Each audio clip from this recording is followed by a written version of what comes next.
on the one hand, I think it's important to somehow still relate to this dichotomy left versus right, but to make it much more complex. And my offer, so to say, is to speak about a doubled right and a doubled left. And if we look at the, I agree with you, obviously a highly complex world of politics and also culture, there are strange coalitions going on, but these strange coalitions were going on throughout the whole 20th century. And for example, in Germany, we sometimes use the word Querfront, which is really a front between a coalition between radical right-wing ideologies and radical left-wing ideologies. And when we look now at several anti-corona policy protests, not only in Germany, but also in the Netherlands, etc., we can see something that in Germany we would call Querfront. There's no appropriate or proper English translation for it. As far as I know, sometimes Querfront got translated as the third way, but the third way has different connotations, obviously. But also, there's another strange coalition, especially Nancy Fraser, the American philosopher, spoke a lot about, which is progressive liberalism. The idea that many kind of neoliberal politicians are, at the end of the day, more or less compatible with a more leftist world of culture producers or artists, etc. So yeah, I'm trying my best to look at the landscape of politics with a decent amount of complexity, but still I would agree with convictions by Chantal Mouffe and others, Slavoj Žižek, that the complete abolishment of thinking around the polarity left versus right would also mean a depolitization of politics, society, and at the end of the day, also architecture. Mm.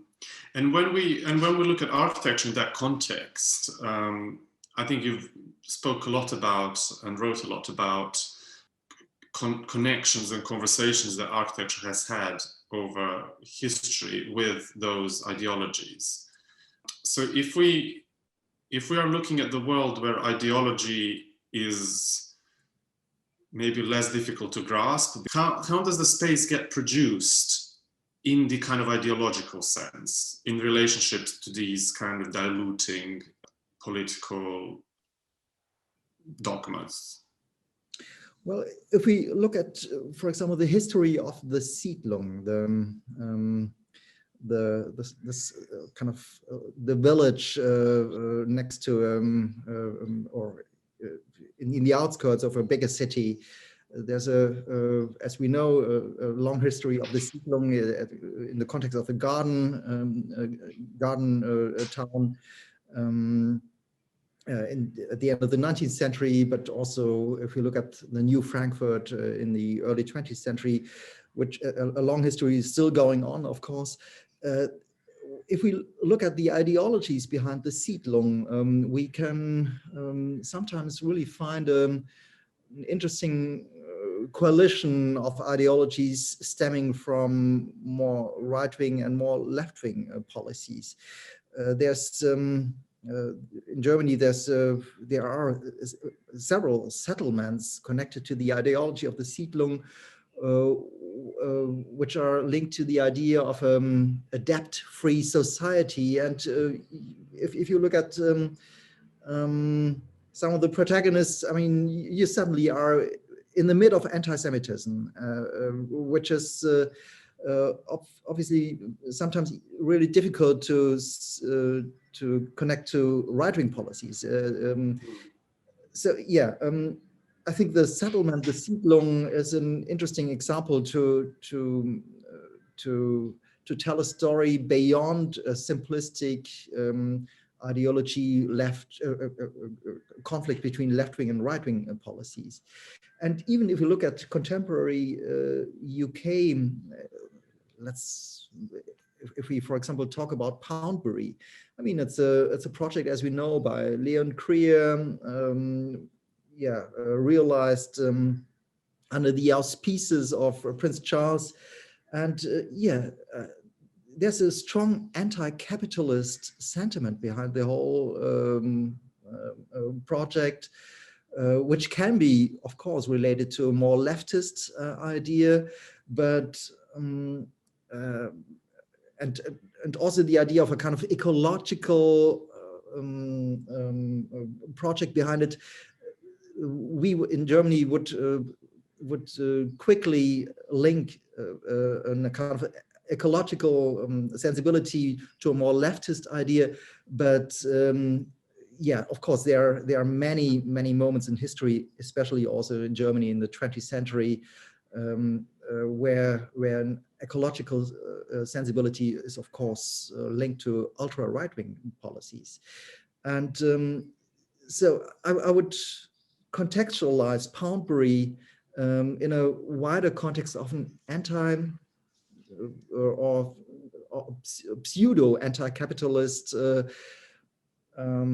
project, but within a more right-wing realm, but of course with ingredients from leftist ideologies.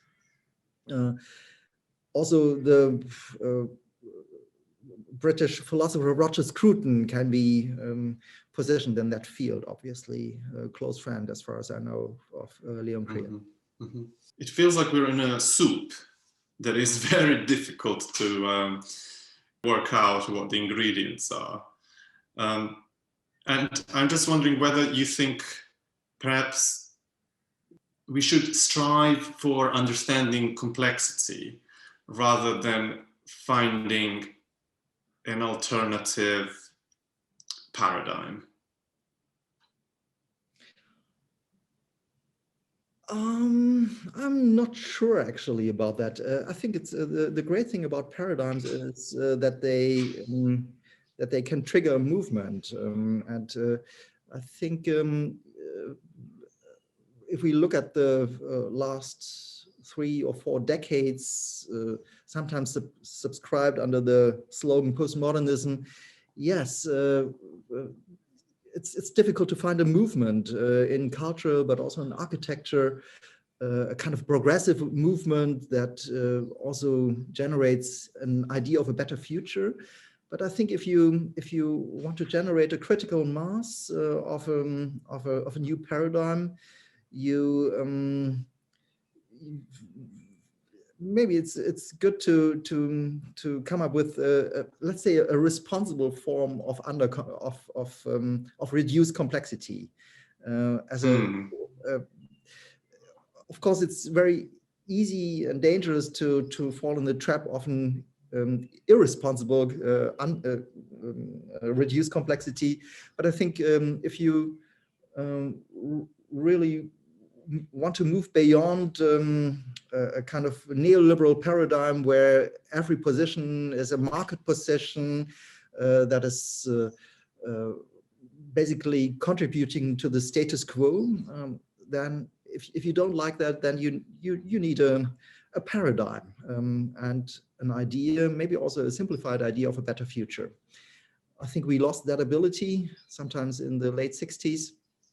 At least in the Western world. To produce new movements or to produce new paradigms. New movement, exactly. And there is obviously, especially in Britain, but with global repercussions, a new movement going on called parametricism. But I think this is it's a highly interesting movement, but also a very ideologically spoken, a very problematic movement, because it's at least in the interpretation of Patrick Schumacher, it's a purely market-driven movement that basically says the market is everything, and politics should be reduced to some, to some more or less irrelevant frameworks. Yeah, I think that's an interesting one. And I think it will come back into our conversation. I just kind of want to stay at this point of movement. Do we need them? Or what would they produce? What would they give us? Let's, before I come to a possible answer to your question, what would a movement give us? I would like to make a really a very dirty effort to share with you a few thoughts about potential movements going on right now in the world of. Yes, please. If you allow me. There's of course this one movement called parametricism, and there's another linked to the idea of a pure market, and the philosophies behind that stem from the Austrian School of Economics, Friedrich August von Hayek and others, but also Milton Friedman, etc. So that's maybe one sphere. Another sphere, which is really strong and highly interesting, especially in the UK, is of course this movement, sometimes called radical postmodernism, personified by great architects and also commentators like Sam Jacob and others. And if you look at that work and the political and also economical context of that work, of course, they are also linked strongly to a market-driven society, but there's also very often the idea of a kind of public sector architecture, not only in Britain, but also in the Netherlands, where fashion architecture tastes sometimes built. So that could be an antithesis to parametricism. And then maybe a third movement is a movement that could be called Neo-Brutalism, personified by Thomas Pfeiffer in the US, maybe, Christian Keretz in Switzerland, but also Arno Brandelhuber in Germany, and many, many more could be mentioned in that context. There's a strong link to the art world, also to the market, but also a strong link, at least in my interpretation, to more experimental forms of financing architecture, etc. And there are many, many more offers on the market of attention. But maybe these three movements can be really identified right at the moment. And to come back to your question, what would be the aim of a movement, maybe beyond these three movements? I mean, architecture is probably the only cultural discipline that is purely optimistic. You won't find any, I mean, you can be really a very pessimistic playwright, writer, a very pessimistic painter, etc. But if you're an architect, you have to tell your clients that something is getting better with your piece of architecture. Mm-hmm. So it's really almost embarrassingly optimistic, our discipline called architecture. And I think that's also really the potential and the enigma maybe of architecture, to formulate the idea of a better future, to frame, or a future, just a future. It's always in the future, so it's in the future, and you are destined to tell the people who gave you money that something is getting better and not worse. And yeah, on a collective level, this means that architecture as a discipline, including urban planning, of course, has to formulate an idea of a better future also on a collective level, on a societal level. And I think this ability got a bit lost under throughout the last 30, 40 years under the influence of neoliberalism, where an idea of a better future somehow disappeared, and we are always talking about the present, about being contemporary, but not about we forgot to formulate a potential utopia. I mean, in the 1950s and 60s, with the post-war reconstructions in Germany and in the whole of Europe, at least that this was still an aim to formulate also on an aesthetic level an idea of a better future. Many people say completely failed, of course, but I like the pathos in that project. But of course, my answer wouldn't be to simply go back to the 1960s and to go back to a kind of welfare state modernism that we can still find in the UK and in Germany and many, many other countries. To be honest, I really don't know what a new paradigm could be, but I think we, with all skepticism towards a kind of Western and also male and maybe even colonialist understanding of modern architecture,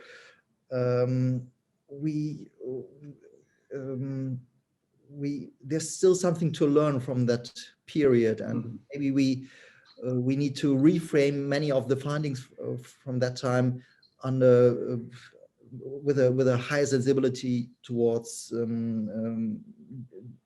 post-colonialism and also feminism. There is something with historicism.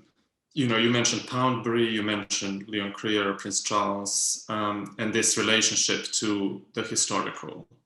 And presumably postmodernism has that relationship quite ingrained in the movement.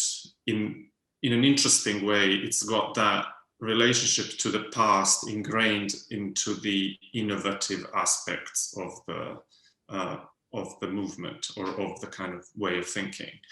But if we separate the historical approach to the future-looking innovative approach, I'm wondering what you think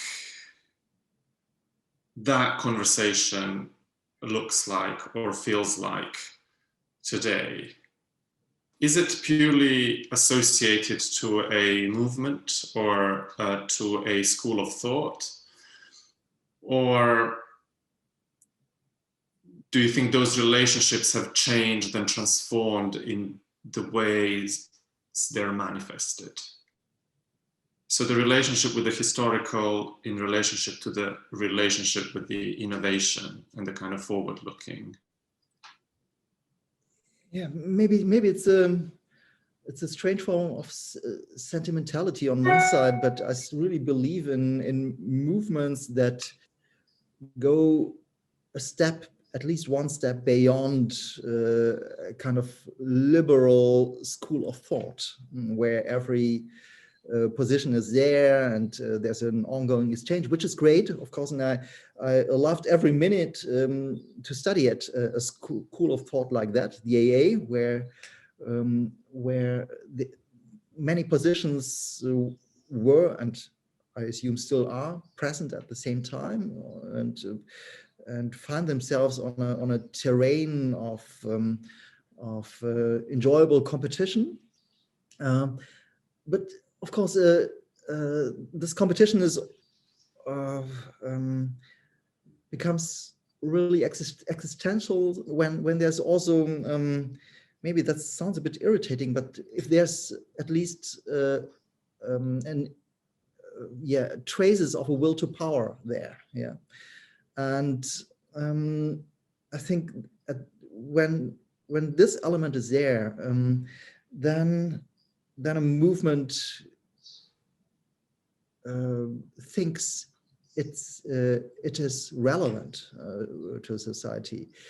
There are of course many dangers in that, but I think that a certain amount of seriousness in movements that go beyond a purely liberal school of thought is necessary to bring some pressure or at least some some energy into the whole sphere. And the alternative would be a kind of purely stylistic exchange of thoughts and okay, you're doing that, I'm doing that, fine, we are different, which is great, of course, but the question would be, of course, why is the difference there? Is there anything relevant there? I'm not sure if I react. Yes, I think that kind of takes us that takes us slightly further in terms of how we educate in architecture, and presumably an important element of what we will produce intellectually and physically as architects will come from the kind of conversations we've engaged with in our education, after our education. We sometimes feel this pressure that we need to produce something new. And I'm just wondering whether there is a danger in that pressure, or whether that's something that should arise naturally from the moment, and then it will be up to, architectural historians to actually find a thread, rather than us producing something that is already contextualized in its own history. I think a movement can be also a renaissance. It can be a project to dream about an imaginary past, like in the 15th century in the Italian world. But I think that, of course, there's always the danger to be a preacher, but I really think that that architecture and urban planning as a kind of wider discipline has the task to identify the crucial evolutions in our contemporary society on a political, on an economical and cultural level, technological level, and to get clear what could that mean for an aesthetic project. And I think we are in revolutionary times, but the architecture world, with a few exceptions, reacts almost in a status of shock. And tries to find safe ground in a kind of in renaissances of historical projects, which is maybe psychological understandable, but it reminds me a bit of maybe we're right now in a situation like in the middle of the 19th century in the Western world, where the industrialization was underway.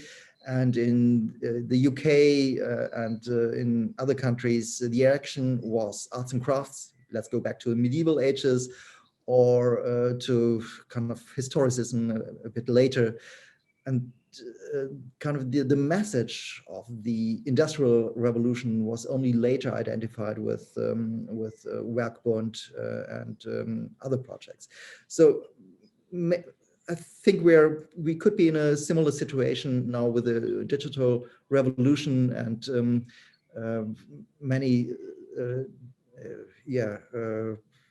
revolutions going on, maybe that are also linked to the Corona pandemic and its societal changes which we are facing right now. Maybe this crisis, this global crisis, could be something similar like the First World War, that also kind of provoked also changes in an aesthetic sensibility that led to the heroic phase of modern architecture. Modernism, yeah. Or modernism. Because, I guess the last paradigm shifting moment we've had before this one on the similar kind of global scale was the Second World War. But I think you're right in saying that actually modernism started after the First World War, which we sometimes forget because it was after the Second World War that it kind of became the prominent, well, call it style or a way of thinking. But what's interesting is that the war gave the profession a real boost by just destroying the built environment. I think we're in a slightly different position now where the built environment is intact, yet there is a certain rebuilding that has to happen. So, you know, what opportunities do you see there in this kind of really different, yet equally traumatic? Because in fact, a lot of your early work was dealing with traumas of maybe real distractions, but now the distraction is kind of on a different level. Yeah. I like to think about architecture history and the evolution of architecture as a tool that is a kind of post-stress phenomenon. Architecture is, as I mentioned already, for me at least, a purely optimistic discipline, but this optimism comes from a catastrophic background. There's a beautiful Greek word, a word from Greek philosophy, which is called eudaimonia, which can be sometimes translated as happiness. Yeah, and I think architecture could be a discipline that spans itself between a catastrophe and the project of eudaimonia, happiness. If we look at the history of architecture, we find many catastrophes, wars, but also pandemics, also fire catastrophes that led to changes in how we understand and also build architecture, building codes, etc. I mean, behind every building code, I'm exaggerating only a little bit, stands a catastrophe, of course. So our rules to build come from catastrophes, and at the same time, on the ground of these catastrophes, we talk about optimism, we talk about happiness, eudaimonia. And I agree absolutely with you that we are now in a completely different situation compared to the time after First or Second World War. There's no destruction, there's no space to rebuild something, everything is built. And the only ultimate catastrophe we fear and have to talk about is obviously the climate catastrophe, which is an imaginary one, an existing one going away, but in order to force ourselves to change, or we have to imagine it. And I think that's a completely new moment in history of human really interesting, yeah. And the architectural answer is to really stop building, or to build in a completely in a very soft way with materials that grow, etc.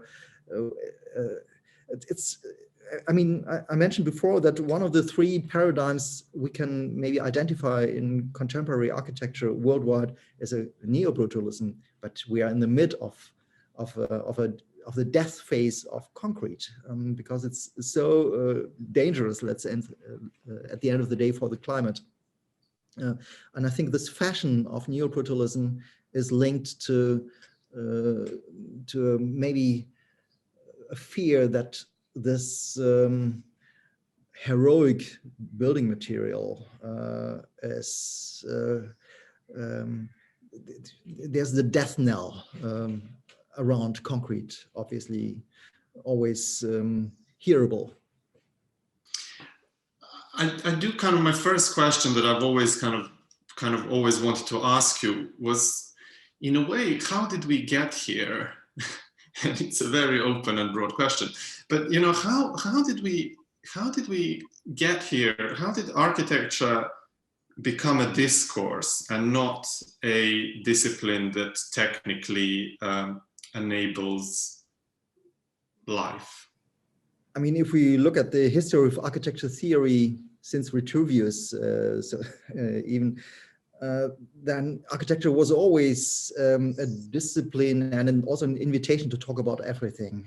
I mean, the scope of topics that Vitruvius related to the profession of architecture was much wider than the topics we are talking right now about. I mean, there was astronomy, part of architecture, etc., not to mention war machines, etc. So yeah, architecture, as I said already, is always an invitation to talk about everything, and there's probably no other profession around that has so much to do with everything like architecture. I mean, you need politicians to build something, so architecture has something to do with politics. You need money, so something has architecture has something to do with economics. You need technology, so yeah. I mean, architects, as we probably can say, are experts of everything and nothing, and I think that until very recently, architects always, many architects thought, okay, there's an expectation from the society that architects can also be a public intellectual. And maybe Ron Koolhaas and a few others kind of put themselves in a tradition of this role model. Gottfried Semper was probably also, could be called a public intellectual. And I think architecture as a discipline could be more, should raise their voice, in the field of topics that has to do with debates in society, and maybe protagonists like Eyal Weizmann are really in that tradition, which is, I think, very great and highly important for the discipline or non-discipline of architecture, to speak about aspects of the world, of politics and economics that have spatial repercussions, but have nothing to do with architecture in a narrow sense of the word, and with the project of eudaimonia, so to say. I'm not sure if I mean, the reason why I asked a very simple question is to be able to, in your answer, ground my next question, which is to do with an emergence of architectural theory and an architectural philosophy, in a sense. And, you know, people like you who are really capable of observing, you know, this web of thinking that surrounds a production of space emerge as a really important discursive element in the field. So how do you identify your position? I think when we talk about this topic, we have to talk about the word neutrality. There's, of course, especially in the science world, the idea of a scientist who looks at a phenomenon and tries to describe them and understand them in a neutral way, objective way. And of course, that's understandable and also important. On the other hand, I think there's it is completely impossible to be neutral when you talk about contemporary phenomena. I wouldn't call myself an architecture historian, even though I write about books. I write books about architecture history, but I would describe myself as a theorist, which includes also writing about stuff that surrounds you, basically. So I try to force myself to write about stuff that is really going on right now, where there's not a safe distance like the Second World War between your text and the phenomena you describe. And so this means that you are always immersed in your stuff. And this also means that you can get direct reactions from the people you write about. They are not dead, they are alive. They can write against you, they can write with you. And you can also make mistakes. You can, of course, you can also make mistakes. You can write wrong stuff, but that's the nature of being, of being alive and writing about people who are also alive. And I think that's important as a theoretical project to write about the status quo, the situation right now, with all the dangers implied, of course. But this also means that there's not a clear line between a writer and a scientist and an activist.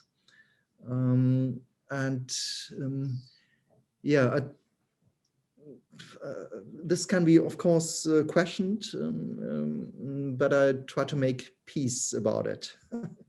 You know, you did mention the movements that you identify, but you mentioned them in their political sense, not in their formal sense. Of course, Patrick Schumacher worked with Zaha Hadid, who in a sense established a certain visual or formal language. It's interesting to think how the visual and formal language correspond, or how do they work with the ideology, the kind of political or social ideology. And how do you bring those two things together? I'm as an architecture theorist, I'm of course interested in artifacts, stuff that got built under certain political and economical and societal conditions. But I'm as much interested in the stuff and the sentences architects write or post or comment on. So as Adrian Forty, as you probably know, he wrote one of the books, I think called Words and Buildings. I think these are the two spheres architecture theorists operate on. We are interested in buildings, but we are also interested in words, who led to buildings. And when I write about protagonists like Leon Krier or Patrick Schumacher, I try to say something about the built architecture, but I also try to say something, I try to quote them. I try to quote them from their Facebook posts or Twitter posts or their books like Leon Krier. And I try to be as careful as possible in doing that. And to come back to your point, I mean, you basically asked what is the relationship between artifact and ideology. I think it is absolutely necessary to understand every artifact in a certain political and economical context. But if this building is finished, Raphael Moneo once wrote about the solitude of buildings. If you just see a building, you don't know anything about who built it, for what price, with what kind of comments and texts. It is very difficult and in almost every case impossible to draw a direct line to a certain ideology. So this link between artifact and ideology works only in one direction, not in the direction back. Every building gets constructed obviously in a political and economical context, and we as theorists, historians, or commentators have to analyze that. But it is very difficult and in most cases impossible to describe a political and economical context just from stylistic elements of a finished artifact. Because it's always that question, parametricism could have easily emerged from a kind of socialist ideology or something completely different. So, it would in a sense then be associated with a different kind of thinking, yet, what's the kind of tangible element of the building that turns it into a political space? Yeah, the only answer can be to be very specific. When we talk about did architects, obviously, then we have to talk about the Austrian School of Economics, and also we have to talk about certain clients, also authoritarian clients, of course, and a certain disrespect for what's going on certain construction sites, or an ignorance, to use that word. But when you talk about the link of parametricist architecture and ideology, I mean, in Germany we have a completely different situation. A former AA student, now my colleague, his name is Achim Menges. I'm sure you and many people from the audience have heard his name. I mean, he's also working in a similar field, but in a completely different political context, whereas Patrick Schumacher describes his surface architecture as a kind of hyper neoliberal project, purely market-driven. Achim Menges and his colleagues operate within a realm of public architecture. They produce a parametricist architecture within the sphere of public universities, with public funding of research projects, for public landscape exhibition projects, etc. It would be very interesting to describe the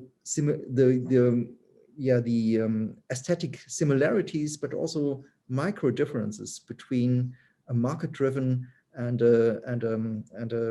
let's say state-driven or state-driven architecture like that. I mean, this kind of two thoughts this just provokes. I mean, the first thought is that when we spoke about movements, we actually didn't speak about style, which is quite interesting because style being the formal expression. And do you talk about styles as well? Rarely. That's a really interesting point. I mean, I studied in Britain at the AA, and I came there in the early 90s from Germany to London, and I came into a climate, an intellectual climate that was very open towards the term style. I mean, this has also something to do with people like Josh Jenks and many others, but also, of course, with the especially British history of the 19th century and early 20th century. And the big difference to Germany was always that the project of modern architecture was a political and also economical project in Germany.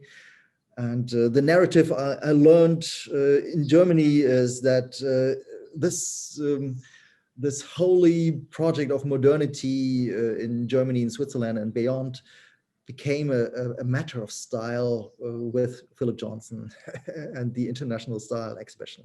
So it became a purely aesthetic and non-political project. And yeah, maybe this lures behind a certain reluctance on my side to really talk about style. On the other hand, I mean, it's unavoidable. When we talk about movements, we have to talk about style, and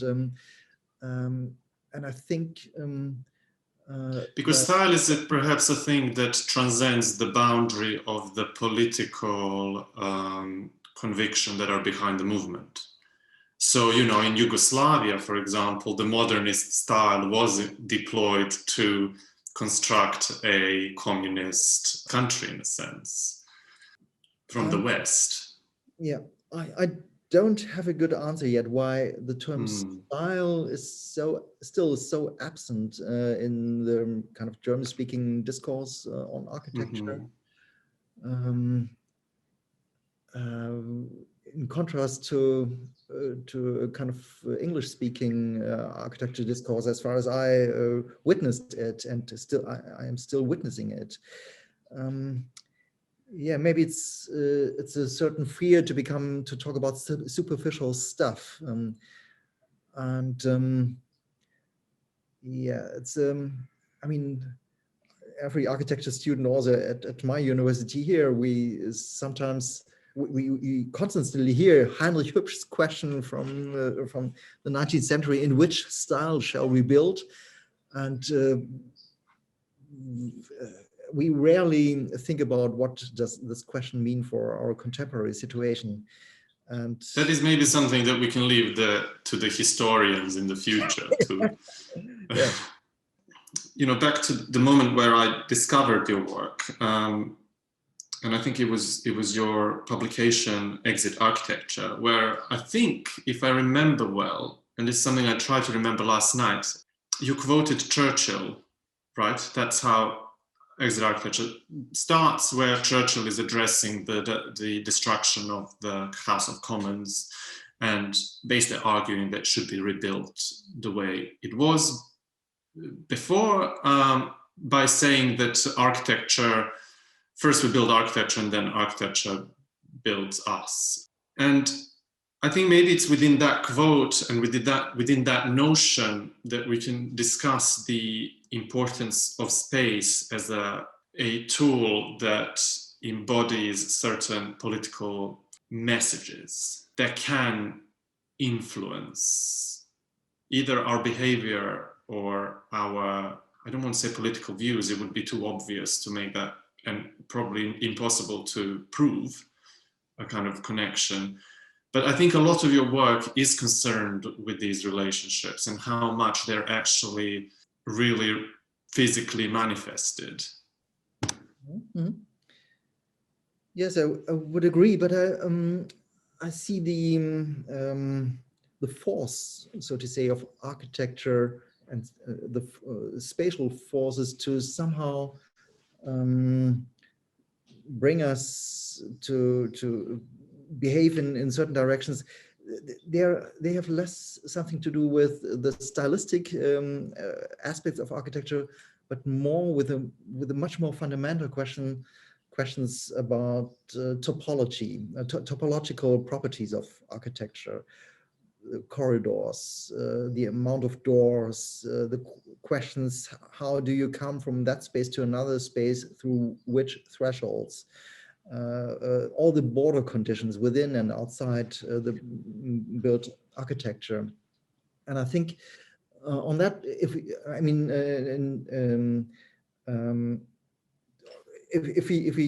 we look at the topological properties of architecture, I think we can really start to construct an argument of a implicitly political properties of architecture. There's in the UK this school of thought linked to the name Bill Hilly, space syntax, and they quantify these topological properties of architecture in a highly interesting way, and try to describe the porosity also of architecture by saying if you go through the entrance door of a big institutional building and which paths you need to go in order to come to the boss, etc., or a certain room linked to a certain program. And I found that effort always really fascinating because you can identify potential political contents in these topological criteria. But then you talk a lot about memory, and you talk a lot about traumas and a kind of psychological or almost like physiological effects that I guess especially in exit architecture. I don't know whether that train of thought you've continued since, but trying to identify within the physiology of us the relationship with architecture. Yes. And right now I'm started writing a big book, which is hopefully gonna get published in the next couple of years. I think it's a really long-term project. It's basically a history of architecture based on chronology of stress events. So I'm trying to look very systematically on the history of warfare, the history of pandemics, the history of catastrophes like Chernobyl or kind of uprisings, student revolutions, 1968, etc.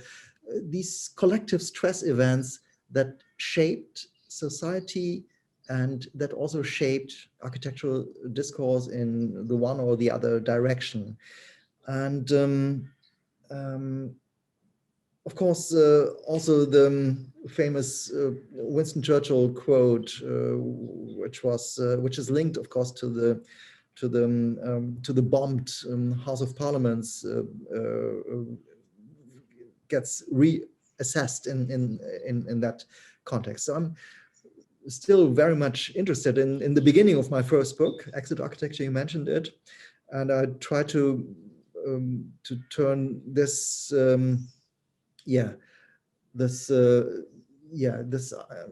intellectual sensibility into kind of a bigger project of a history of architecture. As I mentioned before, the basic idea with that book project is to describe architecture as a discipline or pseudo discipline that spans from catastrophe to eudaimonia. Mm-hmm. And within that, between traumatic event and happiness, there's also performative element of architecture. There's also spin. When there is nothing to talk about, when there are no major issues, we still need spin to keep us entertained. Or we still need to fight a faraway war to, keep everyone on the edge of the seat, this kind of society of spectacle. So your interest in theater, the way things are presented to us, how that interest evolved during your time at Zurich.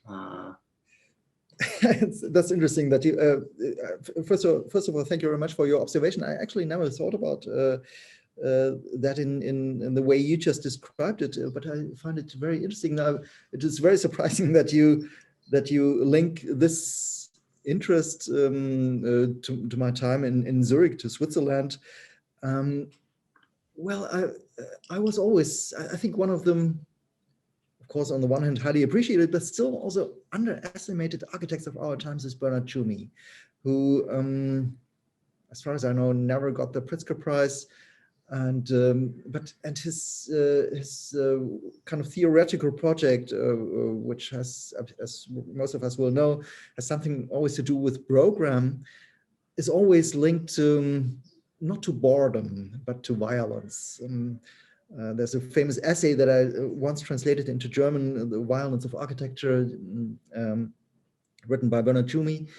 And since then, since I read that in my early 90s, during my student years, I became fascinated with this aspect of program. And of course, you're right. Kind of the typical behavior in architecture has probably nothing to do with violence, but more with boredom and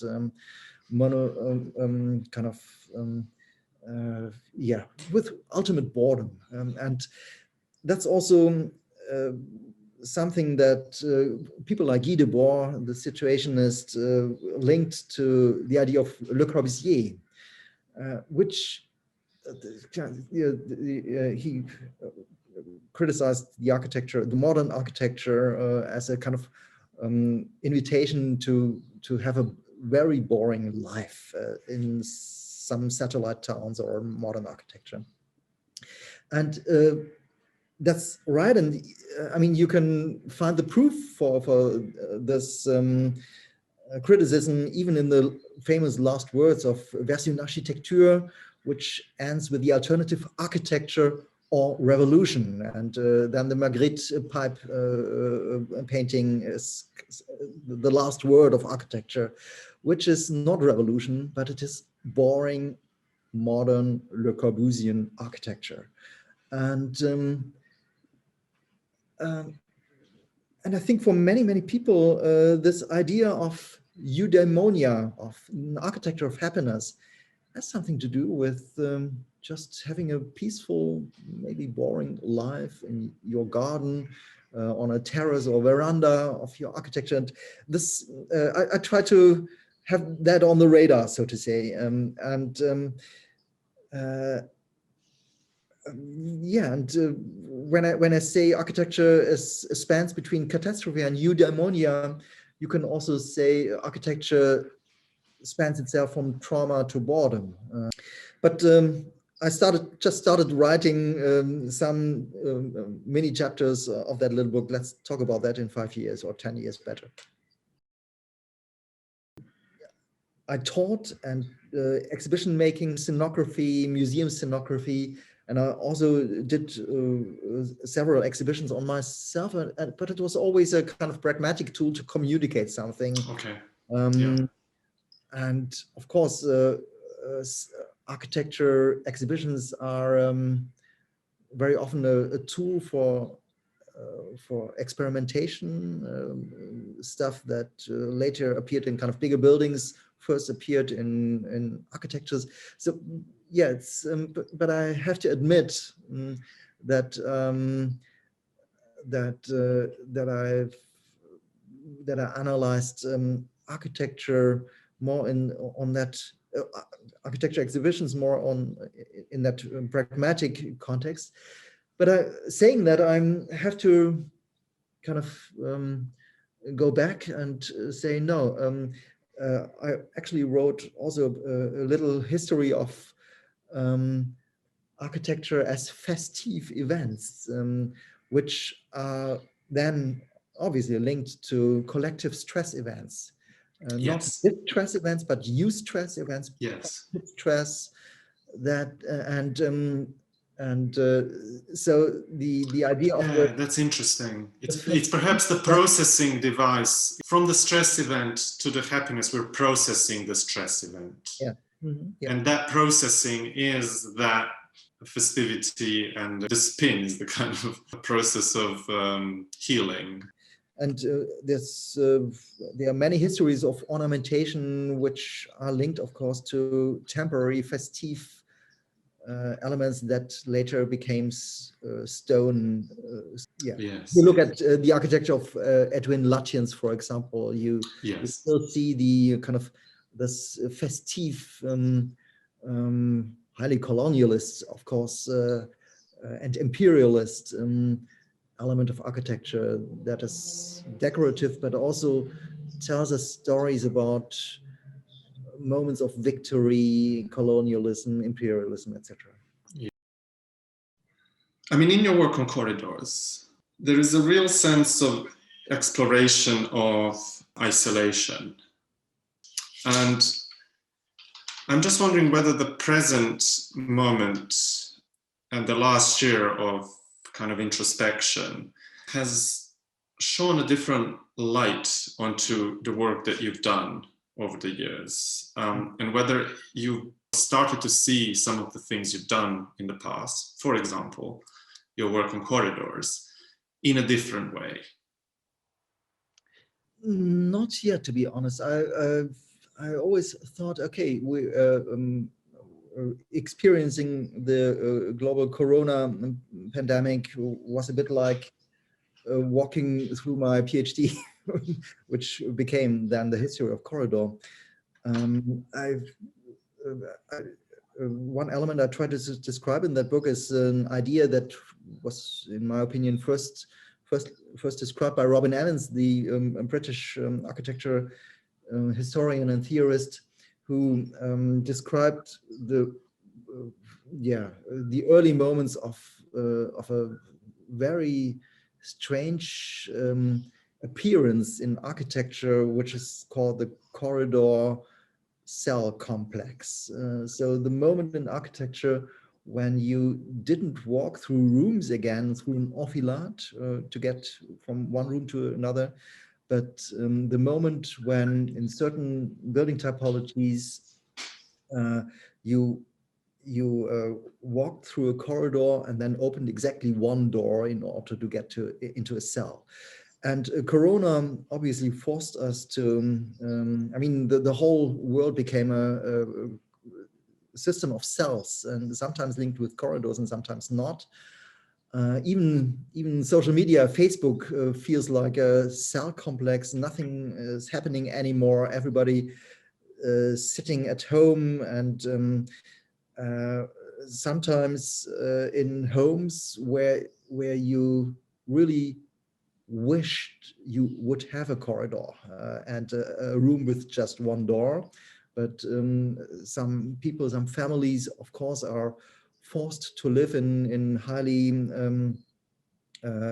dense conditions where you don't have this spatial refuge anymore.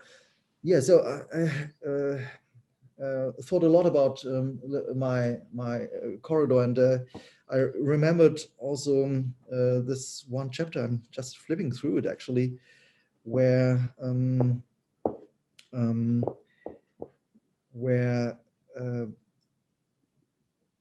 yeah, there's a famous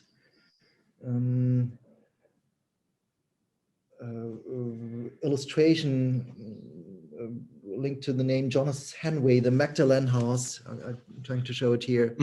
So this kind of isolated person in one room with one door and one window, and I think that's a very that's an experience we all had to make in the last couple of months and the last year, to really to really be forced to be linked to exactly one space, and yeah, to travel only in imaginary ways. Yeah. Mm-hmm.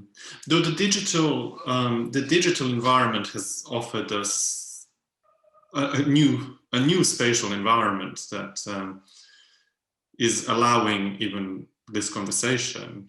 Yes, but in my experiences, the world, kind of the societal the societal experiences with Zoom and WebEx and other programs became an agglomeration of rectangles, and within each rectangle we had our cell with one window and one door, ideally. Yeah.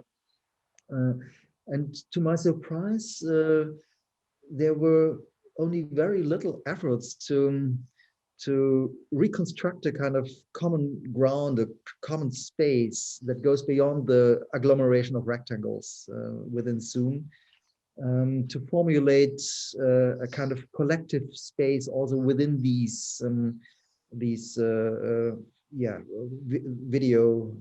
softwares. We at my institute we tried to work a little bit in that direction, to construct a kind of imaginary collective space where we worked with where we isolated the heads of people in these Zoom and WebEx conferences, and we positioned them in a bigger collective space. And yeah, that's one effort. And to my surprise, from the architecture world, only very little efforts were offered in that direction. We shouldn't ignore where we are, and we haven't. I'm in London. You're in Stuttgart. And one thing that I remember, I had a great experience of discovering Weisenhof in Stuttgart, and realizing that it was actually pre-World War II. 1937, yes. Mm-hmm. Yes, and it was a real exercise in exploring opportunities. I'd quite like you to reflect on the importance of a space for experimentation and a space for investigation, and whether that is the role of an education. The Weisenhof was an effort to show the potentials also of a more industrialized way to build,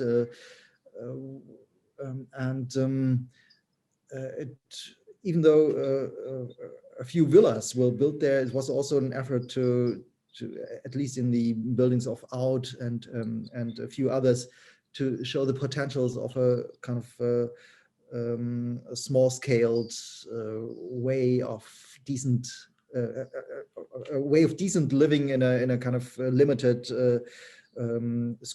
amount of square meters. And yeah, it was definitely, it is still a topic today, and you probably don't know that there's an international building exhibition going on right now, which tries to give an answer which is linked to the idea of the Weisenhof, but what would experimental architecture and urban planning mean 100 years after the Weisenhof settlement? Right. And this exhibition will go public in 1927, 1928. And yeah, but to come to your question regarding the role of education, of course, I mean, I think education is successful, in my opinion, when it gives the chance to students and future generations of architects to pursue a long-term project on an aesthetic, on a technological, on a political, and also an economical level. So my responsibility as an educator is to give this potential of a continuity despite of Bologna regulations and kind of short-term educations, despite these regulations, to offer a kind of potential to pursue a project over the course of more than one semester, 1 year ideally, or two or even 3 years, and to really develop depth in an agenda ideally, and that's my interpretation of a responsibility as an educator under current conditions. And the role of innovation or experimentation, and even the kind of willingness to fail, does education have to provide a certain framework for that? My short answer is no. The longer answer is also no.